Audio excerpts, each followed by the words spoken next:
Good evening. Good evening. How you doing, Matt? No good.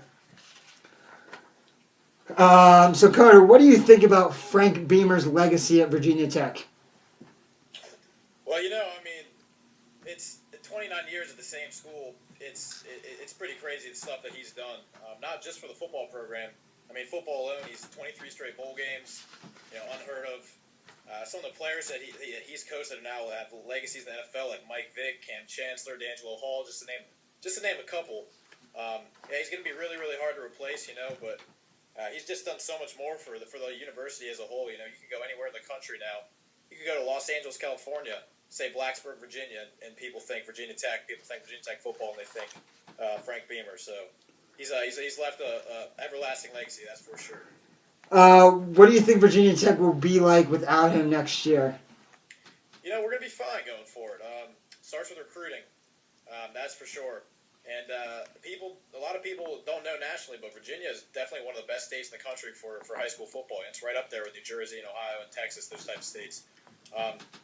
So we have a passionate fan base here, dedicated fans. They'll show out for the games. We've got a tough schedule, the ACC, so we're gonna be fine. It just starts with recruiting, and we'll be good going forward.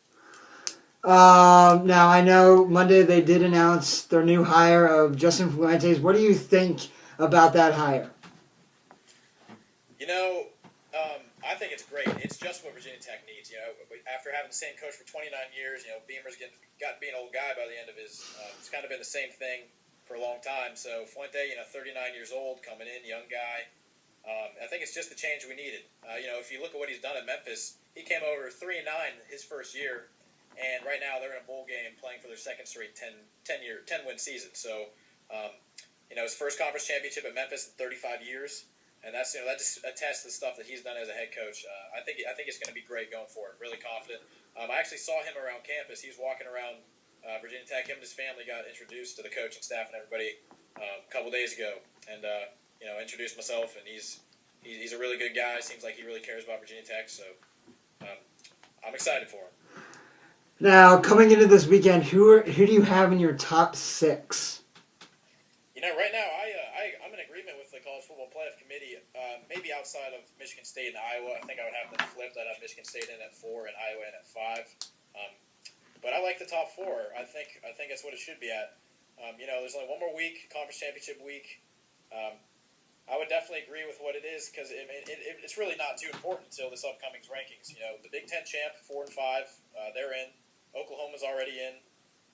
Bama with a win is in, and Clemson with a win is in. So that's the simple form of it. Unless chaos ensues, which could end up with Stanford, maybe even North Carolina, or even the Buckeyes in the playoffs. So we'll have to see. We'll have to see what's going on. Now I got to ask you for your picks for this weekend.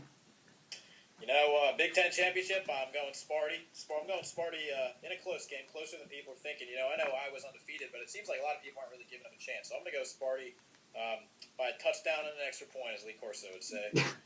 I'm taking Bama big over Florida just after watching what Florida did against Florida State, laid an egg last weekend, the way Derrick Henry's playing. Bama big. I'm taking Clemson over UNC. I think UNC is a good team. Marquise Williams, that offense is really going. Stingy defense, too. But I'm going to take Clemson to win that. That's going to be my final 4 right now. I'm thinking it's going to be got Clemson at the 1, Bama at the 2, Oklahoma at the 3, and then Michigan State at the 4. Well, Carter, we would like to thank you for joining us this week on the show. Yeah, thanks for having me, man. Anytime. We'll see ya.